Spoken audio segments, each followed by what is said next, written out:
Welcome back. Thank you for joining me here on Interesting Questions. We're going to be looking at video here of the most amazing ruins discovered in Peru. This comes from History Mystery. Peru is a very intriguing place. Sadly, I've never been there. I have a very close friend who has been there, and he has literally told me that what you see in videos online really just doesn't do the place justice. So it is definitely on my bucket list. It is a place that I really truly want to visit someday. So if you enjoy this video, smash that like button, as they say. Subscribe and share with people if you enjoy the video. I would really appreciate the support.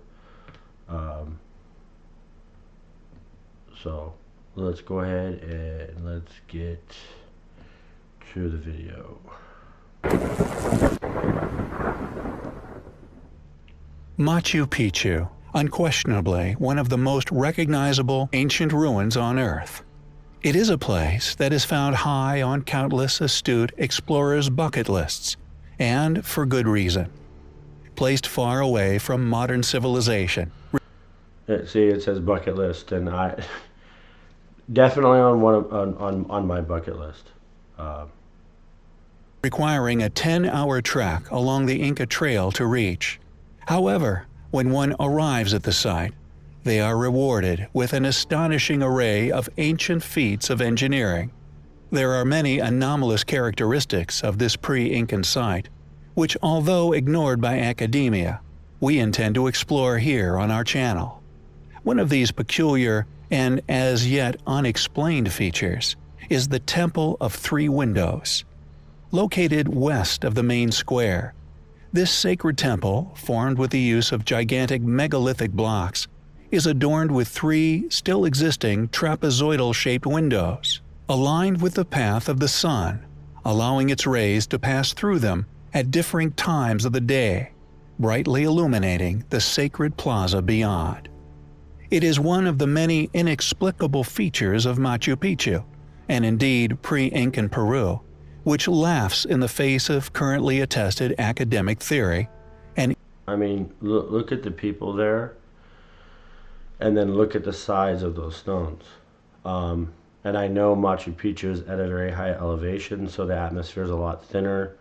So one of the questions, interesting questions, right?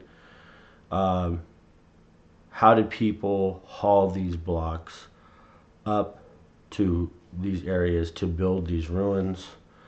Another question is could this date back to be a lot older than what archaeologists say? Okay, it's 800 years old, or it's 1,000 years old, or whatever.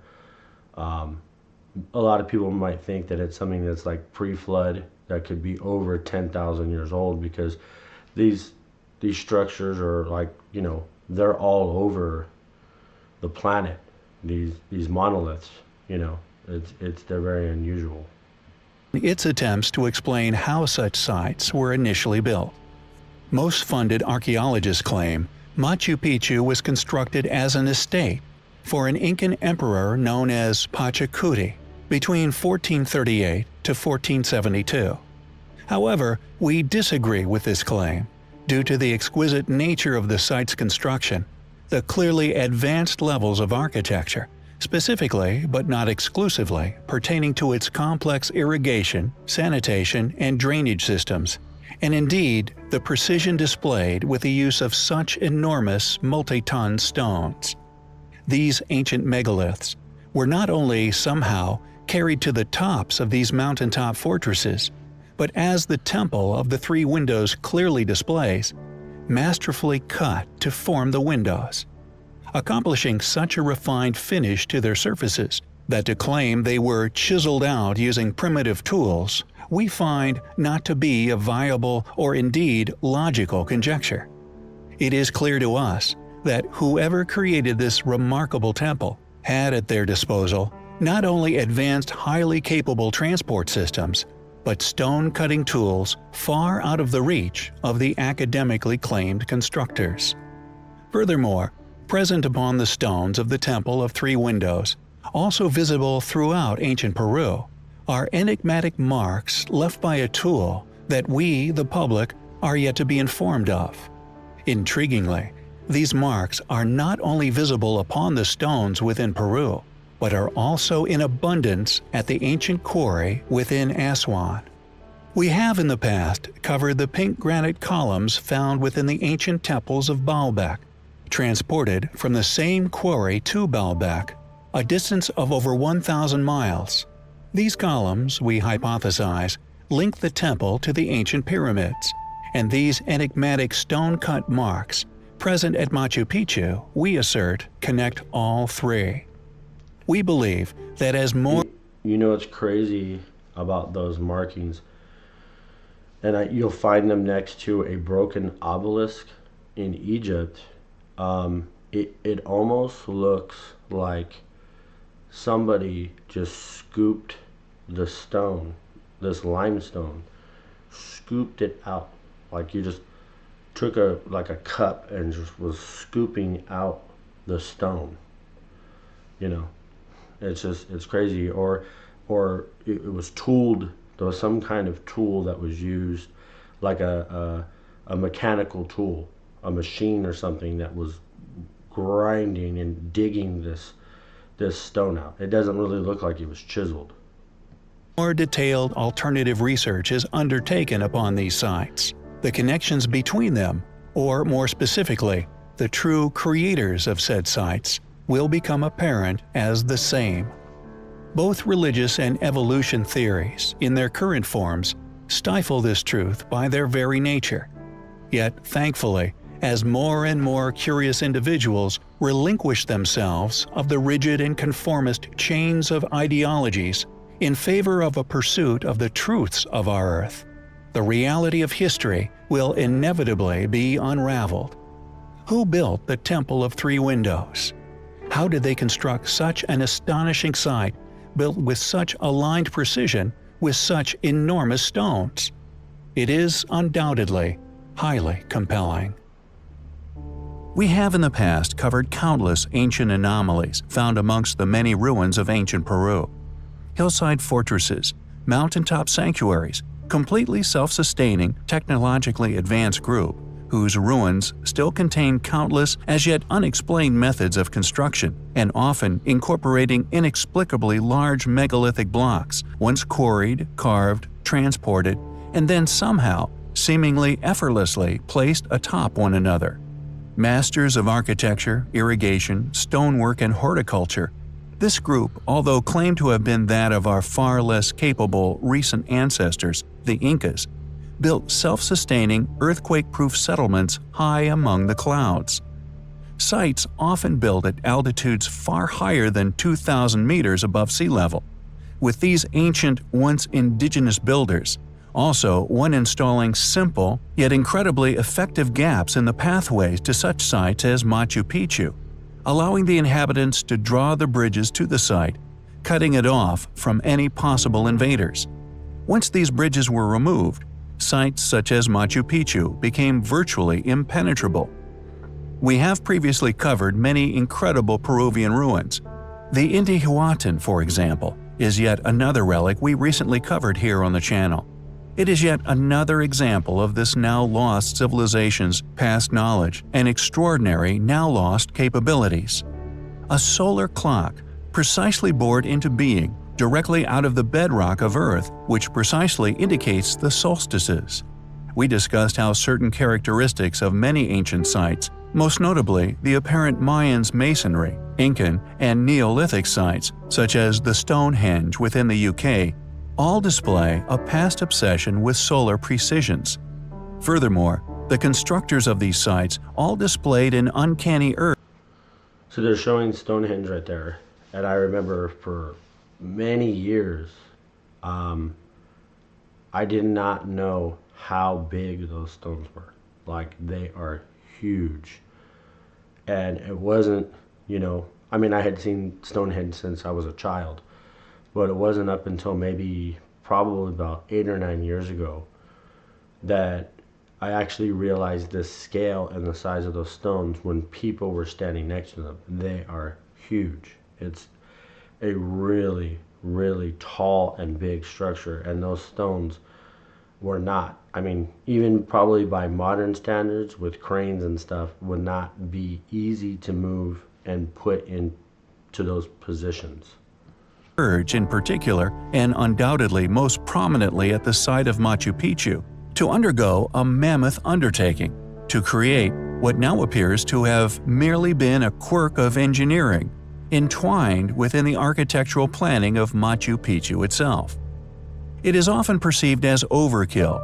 So much polygonal masonry is present virtually everywhere it could be laid.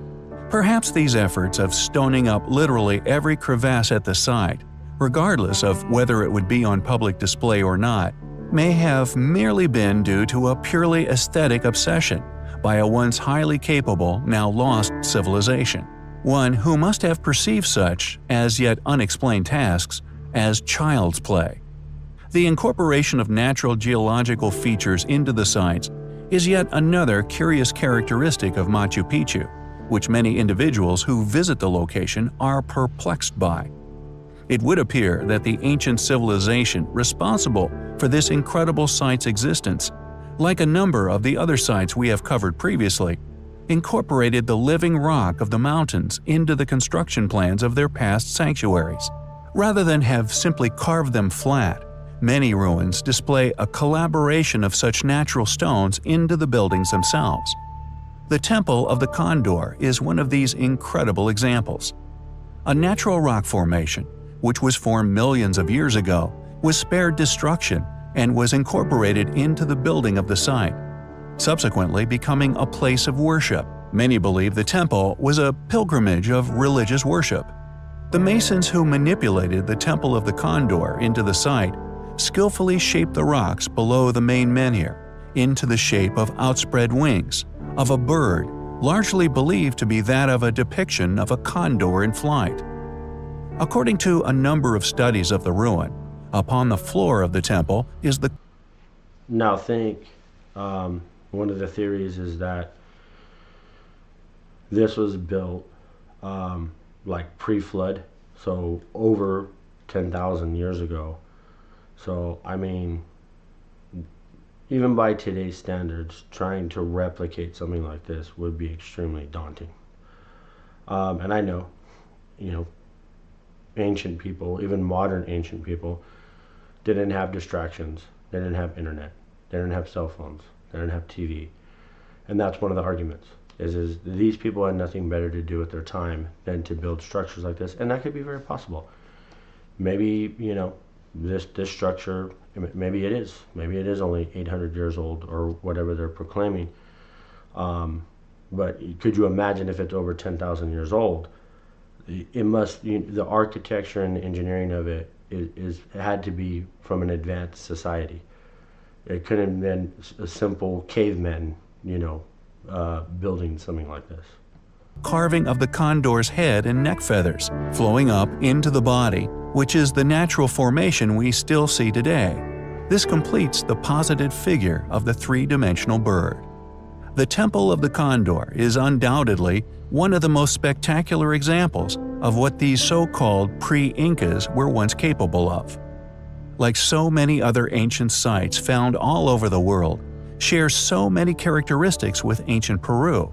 The question is, why did the builders of all these sites go to such great efforts not to displace or even incorporate seemingly common rocks into the build of the sanctuaries? Who were the builders of Machu Picchu? Were they a world-faring civilization? We find the evidence to suggest such highly compelling.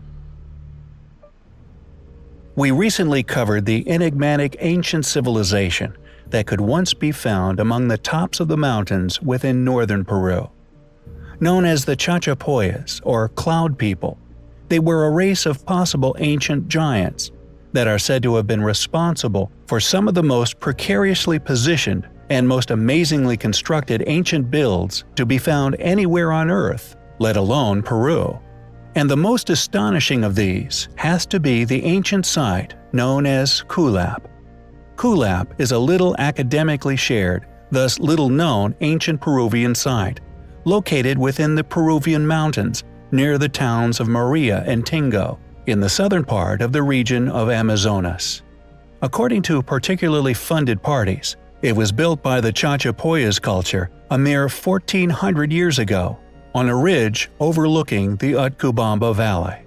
However, once one has an opportunity to visually explore this untouched, once lost ruin, the unexplainable extent of the groundwork that went into creating the site becomes apparent.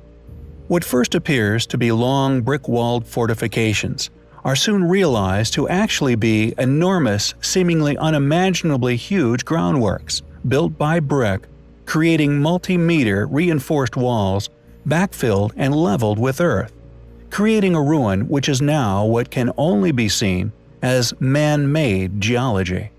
Groundworks the size of no other anywhere on Earth, created apparently quite recently within history without any real record of the astonishing event, or more importantly, cataloging of the methods used found anywhere among the sites. The city has 3 entrances, 2 to the east and the other one to the west. The main entrance has a trapezoid shape, having once also having a corbel arch. This entrance was siege-proof due to its cunning shape. It becomes narrower and narrower until it allows the passage of only one person at a time. Astonishing architecture, built with precision into enormous constructions. There are over 550 structures within the fort, nearly all of which having once been circular.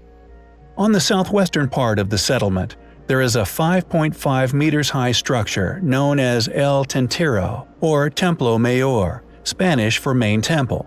Ceremonial archaeological remains have been found at this location, and it is hypothesized that the building may have been used as a solar observatory. Kulap was accidentally rediscovered in 1843 by Juan Crisostomo Nieto, a judge from the city of Chachapoyas. In 1870, Antonio Raimondi made the first known survey of the site. Ever since, details regarding the site have slowly been revealed. Astonishing ruins. A place like many others around the globe, which also display seemingly impossible feats of engineering, accompanied by complete lack of any recording or explanation for said tasks, undoubtedly predates its academic dating.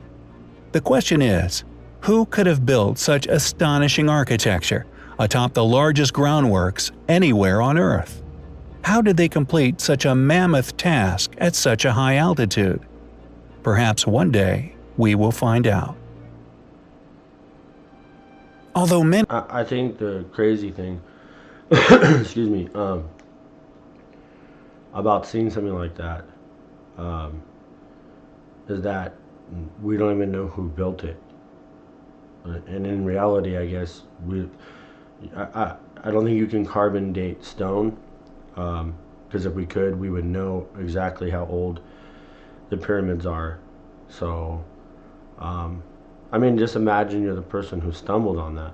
You know, this giant, huge city with 150 structures in it, so on and so forth. I mean, that must have been mind-boggling to not even know who were the people who occupied it or how long it had been there. You know, it's pretty amazing. Many academic bodies and the individuals funded by said institutions are only allowed to attribute ancient ruins to known heavily researched past civilizations. There exist many features within these sites, found all over the world, which tell a very different story.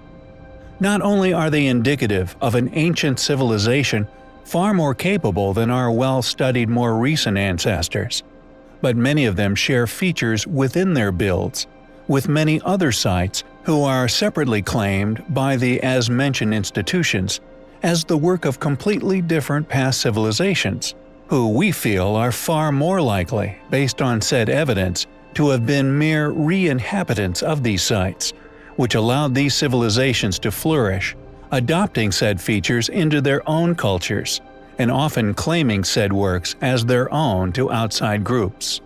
Not only do the similarities show an undeniable connection with sites currently argued as completely isolated ancient works of architecture, but many of the most astonishing features of said sites are not only ignored, but often overlooked by the world as a result, which we also feel is strong evidence of not only a deliberate attempt to ignore the facts in favor of fallacy, but clear proof of a conspiracy which is largely funded in an effort to keep these particular proverbial smoking guns hidden and under wraps, often avoiding further study as a result. This clearly due to the reality they contain regarding facts about the history of man, which academia is not only responsible for hiding in favor of funding, but are responsible for hiding the true history of man from man himself, in an effort to merely appear all-knowing in the face of things they currently have no explanation for. And the so-called Inca Road is indeed one of these said ancient anomalies, which is of an astonishing size. It is so big, in fact, it even dwarfs the Great Wall of China, an ancient relic so big it can be seen from space. One might ask, how can I not have been informed of such an ancient relic? But once one realizes the current academically baffling accomplishment this so-called Inca masterpiece must have once been, the conspiracy to keep such a site largely unknown will become clear. It is a road system that not only links nearly every unexplained ancient ruin currently known to exist within Peru, connecting Puma. See, I wasn't even aware that there was an Incan road. I just learned something new. I've watched a lot of things about archaeology, Peru in particular, ancient Egypt, Chinese archaeology, and that's the first time I ever heard that. So that's, you learn something new every day.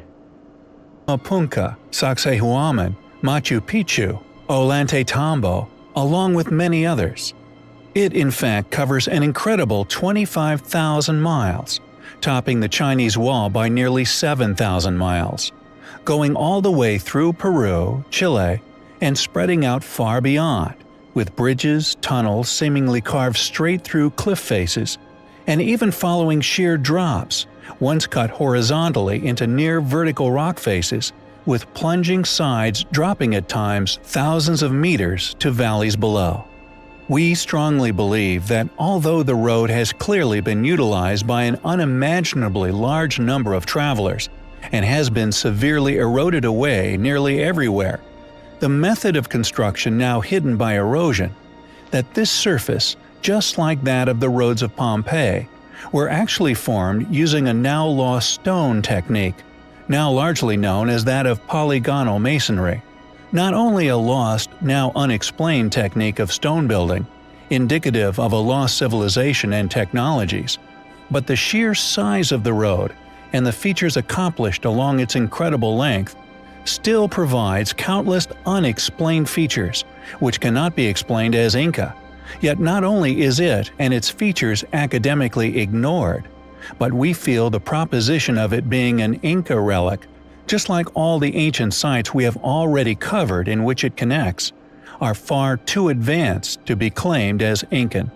How can one claim that such a relic was built by our more recent ancient ancestors, when not only does this site link much of ancient Peru and is largely ignored, but not only the road but all said sites currently hold feats of ancient engineering which— Yeah, that polygonal masonry right there, it just trips me out, man.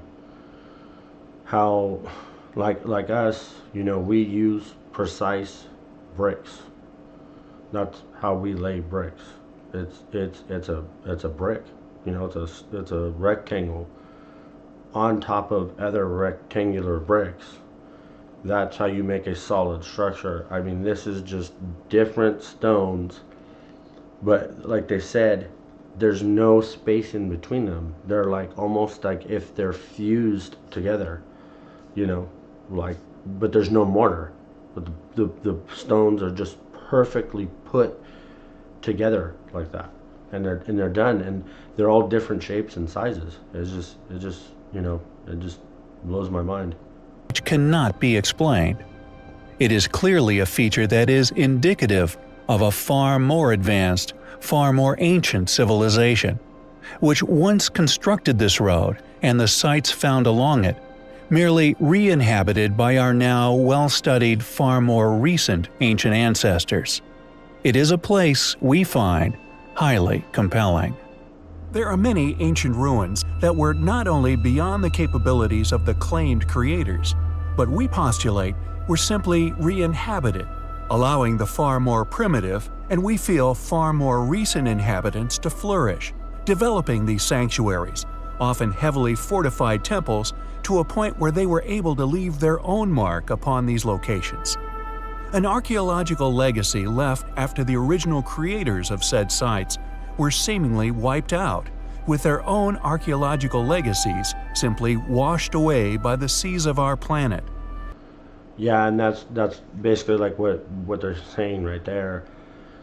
They believe that a lot of the societies, the more modern societies that came along, like Incan and all that, were people who stumbled upon these monoliths and these cities and just kind of took them over. And that's one of the theories. The Great Flood wiped everyone out of these areas. There was a great flood that wiped all these people out, and then basically when the water levels receded, these cities and these structures were all left behind. So modern people for that era basically just kind of moved in, they migrated back into these areas and just overtook these cities that they didn't actually build. These remnants have allowed academia to simply disregard the feat of engineering such incredibly large sites would have required, pinning such efforts to a more suitable candidate.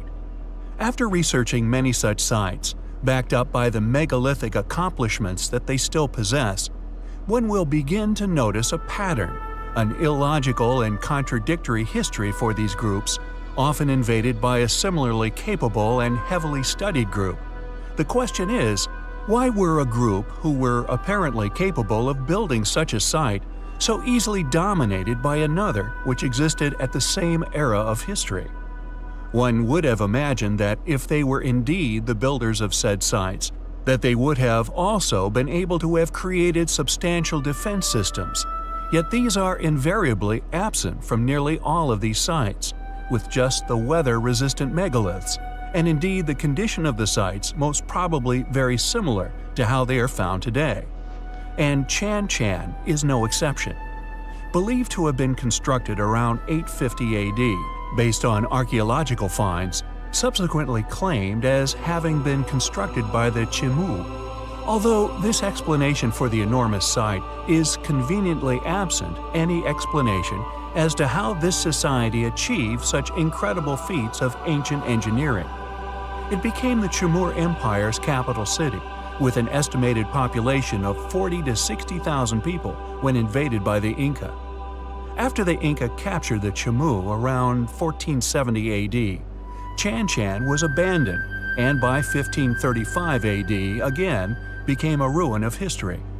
Surviving into modern day and beyond, while no longer a teeming capital city, Chan Chan was still well known for its great riches and was consequently looted by the Spanish treasure hunters, with an indication of the creator's wealth seen in a 16th century list of items looted from a burial tomb.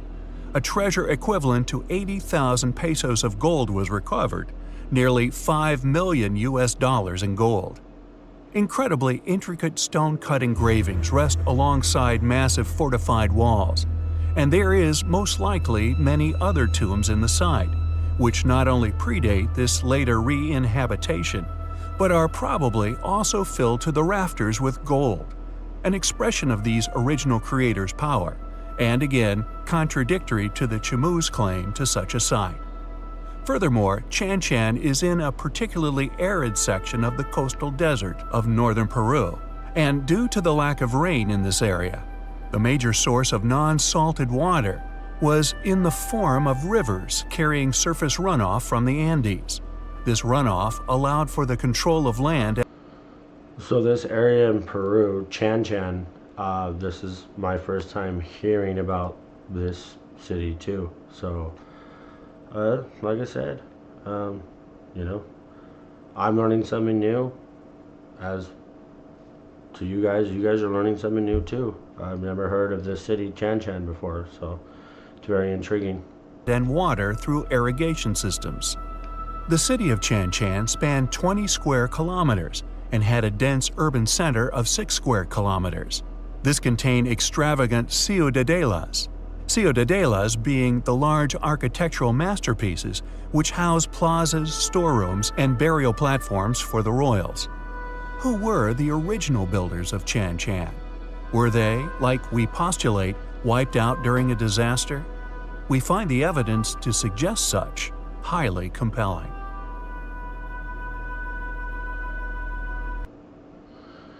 And in the video there,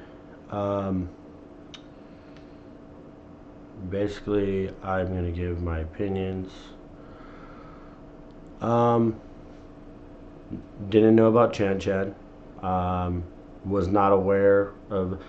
I may have heard of the Incan Road, but I did not know it covered 25,000 miles. That's insane.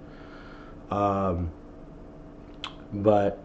I need to get my butt to Peru. That's what that's what I need to do. I need to, like I said, it's a bucket list thing. I really need to get down there, and I need to do some sightseeing because it looks like there's a lot of amazing things going on down there from an archaeological standpoint.